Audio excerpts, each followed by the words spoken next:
Hello दोस्तों, स्वागत है आपका आज की इस वीडियो में। क्षमा करें, मेरी तबीयत कुछ दिन से सही नहीं थी, जिस कारण मैं वीडियो नहीं बना पा रही थी। तो आज से मैं वीडियो की शुरुआत कर रही हूँ। चलिए जल्दी से वीडियो की शुरुआत करते हैं। पहला प्रश्न है आपके सामने, हिंदी साहित्य के आरंभिक कालखंड को आदिकाल नाम देने वाले विद्वान कौन है? सत्येंद्र, हजारी प्रसाद द्विवेदी, ग्रियर्सन, मिश्रबंधु। तो कौन है? B is the right answer, Hazari Prasad Dwivedi. अगला प्रश्न, भोला शंकर व्यास ने हिंदी के आरंभिक रूप को क्या कहा? अवहट्ट कहा, अपभ्रंश कहा, पुरानी हिंदी या आरंभिक हिंदी? क्या कहा है भोला शंकर व्यास ने? तो क्या होगा? Option A is the right answer, Avahatta कहा है। भोला शंकर व्यास ने हिंदी के आरंभिक रूप को क्या कहा है? अवहट्ट कहा है। अगला प्रश्न, राहुल सांस्कृत्यायन ने उत्तर अपभ्रंश की रचनाओं को हिंदी की रचनाएं माना है। इससे संबंधित रचना कौन सी है? ऑप्शन ए, प्राचीन हिंदी व्याकरण धारा, उत्तर अपभ्रंश की रचनाएं, हिंदी के प्राचीन कवि और उनकी कविताएं, हिंदी भाषा का विकास। तो कौन सा ऑप्शन सही होगा? Option C is the right answer, Hindi के प्राचीन कवि और उनकी कविताओं, इनको राहुल संस्कृत्यायन ने उत्तर अपभ्रंश की रचनाओं को हिंदी रचनाएं माना है। अगला प्रश्न है, अपभ्रंश की रचनाओं को शुद्ध साहित्यिक कोटि में न मानते हुए भी अपने हिंदी साहित्य का इतिहास ग्रंथ में इतिहास में स्थान देने वाले इतिहासकार कौन है? हजारी प्रसाद द्विवेदी हैं, रामचंद्र शुक्ल हैं, ग्रियर्सन है, मिश्रबंधु हैं। तो कौन है वो? ऑप्शन सही क्या होगा हमारा? तो B is right answer, Acharya Shukla ने जो क्या बोलते हैं अपभ्रंश की रचनाएं उनको शुद्ध साहित्यिक कोटि में नहीं माना है, फिर भी अपने इतिहास ग्रंथ में उनको स्थान दिया है। अगला प्रश्न है, आदिकाल का आरंभ मुंज या भोज के समय से मानने वाले विद्वान कौन है? हजारी प्रसाद द्विवेदी, डॉक्टर नगेंद्र, आचार्य रामचंद्र शुक्ल, राम कुमार वर्मा। तो किसने माना है? Option C is the right answer, Acharya Ramchandra Shukla ने आदिकाल का आरंभ मुंज या भोज के समय से माना है। अगला प्रश्न है, आदिकाल के लिए अपभ्रंश काल जाति साहित्य का उदय, आदिकाल के लिए अपभ्रंश काल जाति साहित्य का उदय नाम प्रस्तावित करने वाले विद्वान कौन है? यानी किन्होंने आदिकाल को अपभ्रंश काल जाति साहित्य का उदय नाम दिया? तो आचार्य रामचंद्र शुक्ल ने, प्रेमकांत टंडन ने, केसरी नारायण शुक्ल ने, डॉक्टर बच्चन सिंह ने। तो किसने दिया था? Option D is the right answer, important question है, ध्यान रखिएगा। किसने दिया था? डॉक्टर बच्चन सिंह ने आदिकाल के लिए अपभ्रंश काल जातीय साहित्य का उदय नाम प्रस्तावित किया था। अगला प्रश्न है, अपभ्रंश की अंतिम अपभ्रंश प्राकृत की अंतिम अपभ्रंश अवस्था से ही हिंदी साहित्य का आविर्भाव माना जा सकता है। यह पंक्ति किस ग्रंथ से अवतरित है? हिंदी साहित्य का इतिहास। ऑप्शन देख लेते हैं। तो मुझे लग रहा है और ऑप्शन देखने की जरूरत नहीं है। तो किसमें? हिंदी साहित्य का इतिहास, आचार्य रामचंद्र शुक्ल का जो ग्रंथ है उसी की ये क्या है? पंक्तियां हैं। अगला प्रश्न है, दोहा चौपाई पद्धति के का प्रथम प्रयोक्ता कवि कौन है? यानी कि इन्होंने दोहा चौपाई पद्धति का प्रथम प्रयोग किया था। स्वयंभू, पुष्पदंत, चंद्रबरदाई, सरहपाद। तो किन्होंने किया था? Option D is the right answer, Sarahapa ने दोहा चौपाई पद्धति का प्रथम प्रयोग किया था। अगला प्रश्न है, जैन परंपरा के सर्वप्रथम कवि कौन है? स्वयंभू हैं, हेमचंद हैं, पुष्पदंत हैं, उदयन सूरि हैं। तो कौन है? ए इज द राइट आंसर, स्वयंभू है। अगला प्रश्न है, बौद्ध सिद्धों की, एक सेकंड, बौद्ध सिद्धों की प्रथम साहित्यिक उद्धारकर्ता संपादन कार्य का शुभारंभ, मतलब बौद्ध सिद्धों का जो प्रथम साहित्यिक विवेचन था वो किसने प्रारंभ किया था? प्रबोध चंद्र बागची ने, बेंडल ने, कर्नल टॉड ने, राहुल संस्कृत्यायन ने। तो किसने किया था? Option B is the right answer, Bendall ने। ये बहुत ही इंपॉर्टेंट प्रश्न है, ध्यान रखिएगा। अगला प्रश्न है, राहुल संस्कृत्यायन ने सिद्धों के चर्या पदों और दोहों को किस शीर्षक से संपादित किया? बौद्धगान दोहा, दोहा कोश, हिंदी काव्यधारा, चर्यापद। तो किस नाम से किया था? C is the right answer, Hindi Kavyadhara Rahul Sankrityayan का बहुत ही महत्वपूर्ण ग्रंथ है, जिसमें उन्होंने सिद्धों के चर्या पदों और दोहों को इसी शीर्षक से, हिंदी काव्यधारा शीर्षक से संपादित किया था। अगला प्रश्न है, पंचमकार मांस, मदिरा, मत्स्य, मैथुन और मुद्रा, ये जो पंचमकार हैं कौन कौन से? मत्स्य, मध्य, मांस, मदिरा, मैथुन और मुद्रा। इसका जो विधान है वो किस साहित्य में मिलता है? जैन साहित्य में, नाथ साहित्य में, संत साहित्य में और सिद्ध साहित्य में। तो किसमें मिलता है? D is the right answer. सिद्ध साहित्य में जो पांचम कार थे, मध्यमांश, मत्स्य, मैथुन और मुद्रा का उल्लेख मिलता है। अगला प्रश्न है, सिद्धों के चर्या गीतों एवं दोहों का प्रकाशन बौद्ध गानो दोहा नाम से महामहिम हरप्रसाद शास्त्री ने किस वर्ष किया था? तो एक प्रश्न तो ऐसे हो गया कि सिद्धों की जो रचना है चर्या गीत एवं दोहा, उसका प्रकाशन बौद्ध गान और दोहा नाम से किया गया था। किसने किया था? महामहिम हरप्रसाद शास्त्री ने किया था। किस वर्ष में किया था? 1917 में, 1897 में, 1920 में, 1957 में। तो किसमें किया था? तो हमारा ए इज राइट आंसर 1917 ईस्वी में। अगला प्रश्न है, दोहा कोश के रचयिता कौन है? गोरखनाथ, कण्हपा, सरहपाद, लुइपा। तो कौन है? ऑप्शन कौन सा हमारा सही होगा? सी is the right answer. Sarahapa ने लिखा है क्या? दोहा कोश। अगला प्रश्न, पुस्तक जल्लण हाथ दई चले गज्जन निपकाज, यह उक्ति किसकी है?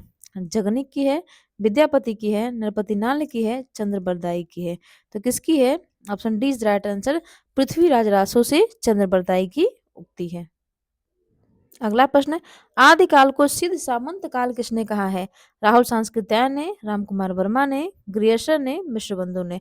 तो आदिकाल को सिद्ध सामंत काल किसने कहा है? Option is the right answer, Rahul Sankrityayan ji ने। अगला प्रश्न है, संदेश रासक के रचयिता का नाम क्या है?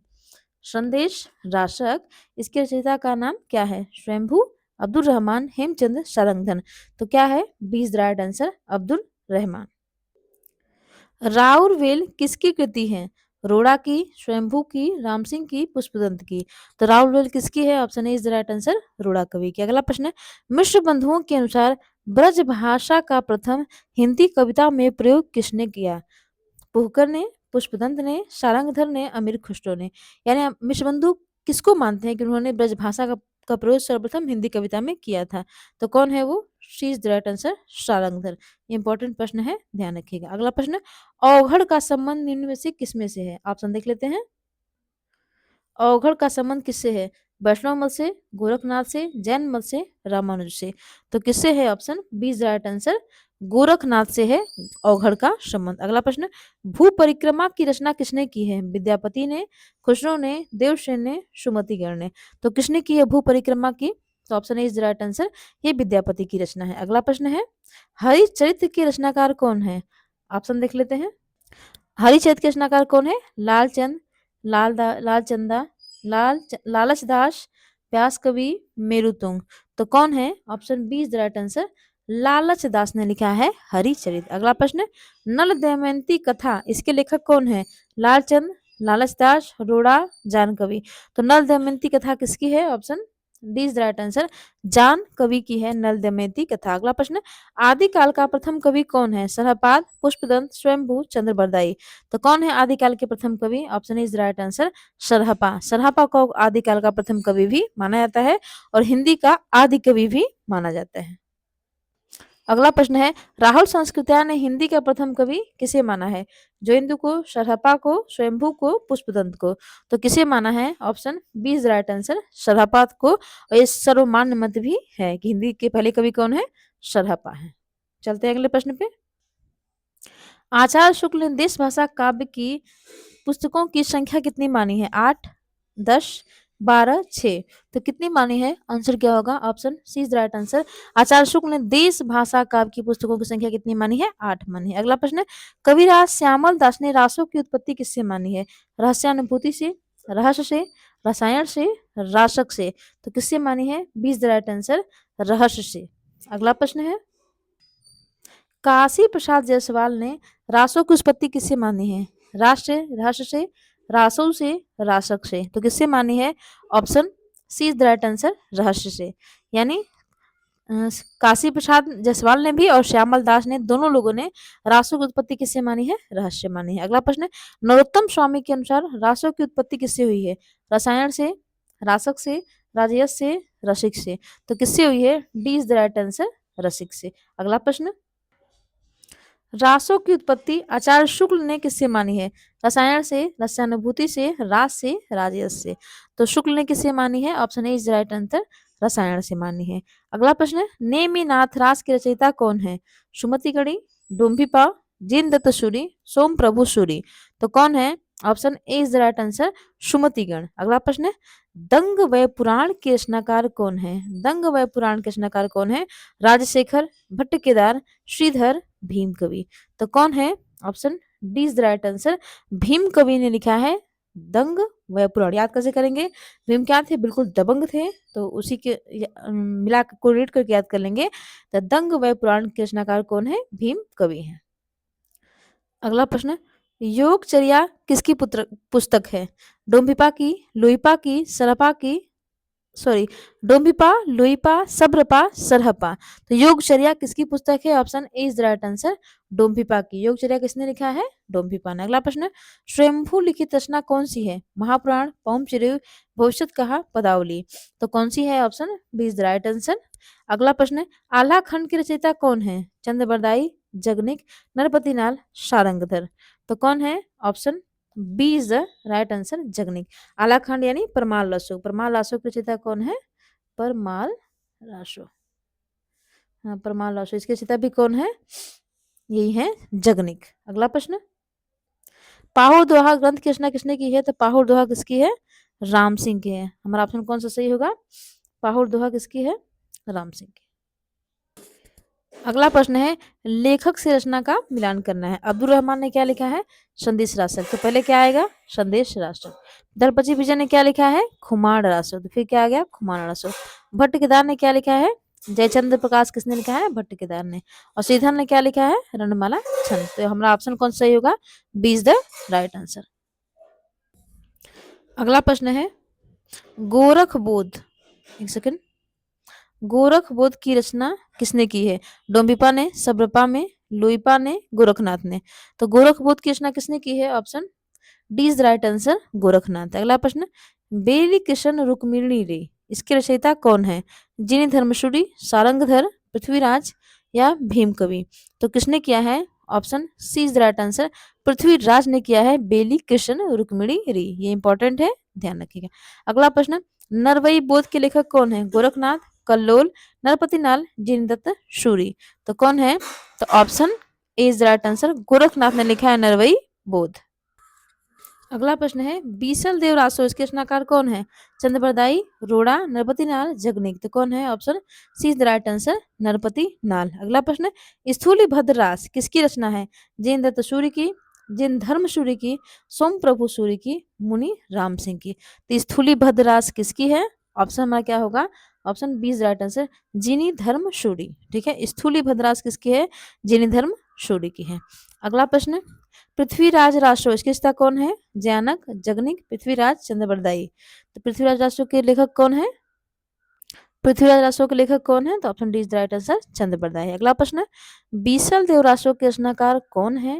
निम्नलिखित पद्यांश के आधार पर निर्दिष्ट करना है, यानी बताना है कि जो बीसल देव रासो उसके रचनाकार कौन है, और ये पद्यांश के आधार पे 1272 मझारी, जेठ वदी नवमी बुधवारी, नाल रसायन आरंभ भई, शारदा तुति ब्रह्म कुमारी, काश्मीरा मुखमंडनी, रास प्रसाग बीसल देव राई। ठीक है, इसके आधार बताने, ये पंक्तियां पहले तो ये याद होना चाहिए कि जो महत्वपूर्ण पंक्तियां हैं किसकी है? तो ये है बिसल देव रासो की। हाँ, तो ये जो पंक्तियां थी वो किसकी हैं? बिसल देव रासो की। इसके आधार बताना है किसके कवि कौन है? दलपति विजय है, शालिभद्र सूरी है, नरपति नाल है, देवसेन है। तो कौन है इसके आधार बताना है? Option C is the right answer, Narpati Nal है। बस इस प्रश्न का औचित्य केवल यही था कि इन पंक्ति को आप क्या करें? जान जाएं। अगला प्रश्न है, कौन कौन सा राष्ट्र ग्रंथ केवल सूचना रूप में उपलब्ध है, उसका कोई पुस्तकार रूप आज तक अनुपलब्ध है? यानी कौन सी रचना जो है अभी तक प्रकाशित नहीं हुई? तो हमीर रासो, भारतेश्वर बाहुबली रास, बीसल देव रासो, परमाल रासो। तो कौन सी वो रचना है? Option A is the right answer, Hammir Raso. ठीक है, जिसके रचनाकार सारंगधर बताए जाते हैं, लेकिन इनका पुस्तक का आकार जो है आज तक भी अनुपलब्ध है, यानी उपलब्ध नहीं हुआ है। अगला प्रश्न, उत्तर प्रदेश में आल्हा खंड नाम से जो काव्य प्रचलित है उसका मूल रूप प्राप्त होता है कहाँ? हमीर रासो में, परमाल रासो में, पृथ्वीराज में, बिशलदेव रासो में। तो कहाँ होता है? Option B is the right answer, Parmal Raso, जो कि जगनिक की रचना है, उसी को आल्हा खंड के नाम से उत्तर प्रदेश में और उत्तराखंड में गाया जाता है। अगला प्रश्न, चारण काल किस काल का दूसरा नाम है? भक्ति काल, रीति काल, उत्तर मध्य काल, आदि काल। तो किसका ये दूसरा नाम है? Option D is the right answer, आदि काल का। अगला प्रश्न है, उपदेश रसायन रास इसके रचनाकार कौन है? अमीर खुसरो, जीनदत्त सूरी, शालिभद्र सूरी, मुनिजिन विजय। तो कौन है? Option B is right answer, Jinidatta Suri. उपदेश क्या किया था? दिया जाता है, यानी दत्त होता है, इसलिए आपको इसको याद रखिएगा। उपदेश रसायन रास किसका है? जिनीदत्त सूरी का है। अगला प्रश्न है, हिंदी में लिखने वाला प्रथम मुसलमान लेखक या कवि कौन है? खुसरो, जायसी, अब्दुल रहमान, उस्मान। तो हिंदी में लिखने वाले प्रथम मुसलमान कवि कौन है? Option C is the right answer, Abdul Rahman. अगला प्रश्न है, नीचे दिए गई रचनाओं के रचनाकारों का चयन विकल्प में से करना है। कर्पूर मंजरी किसकी है? अमर खुसरो की, विद्यापति की, छिमन की, राजशेखर की। तो किसकी है? D is the right answer, Rajshekhar की। अगला प्रश्न है, अक्षर दीपो अक्षर दिकोपदेश किसका है? कल्लूल का, गोरखनाथ का, डोम्भिपा का, राजशेखर का। तो किसका है? सी इज द राइट आंसर, ये किसका है? डोम्भिपा का है। अगला प्रश्न है, खालिक बारी किसकी रचना है? विद्यापति की, खुसरो की, अब्दुल रहमान की, भीम कवि की। तो खालिक बारी किसकी है? Option B is the right answer, Khusro की। अगला प्रश्न है, ढोला मारुला दूहा ये किसका है? कल्लूल का, पृथ्वीराज का, श्रीधर का, सारंगधर का। तो किसका है? Option A is the right answer, Kallul कवि की रचना है ढोला मारुला दूहा। अगला प्रश्न, दो सुखने ये किसकी रचना है? भीम कवि की, सारंगधर की, अमीर खुसरो की, नरपति नाल की। तो किसकी है? Option C is the right answer, Amir Khusro की। इस तरह हमने कम से कम समय में, केवल 16 समय में 54 सवाल देख लिए हैं, यानी 50 से अधिक सवाल देख लिए हैं। मिलते हैं अब इसकी अगली वीडियो में, इसके पार्ट 2 में। तब तक वीडियो को देखते रहिए। वीडियो देखने के लिए धन्यवाद। प्लीज़ चैनल को लाइक करें, शेयर करें और सब्सक्राइब करें।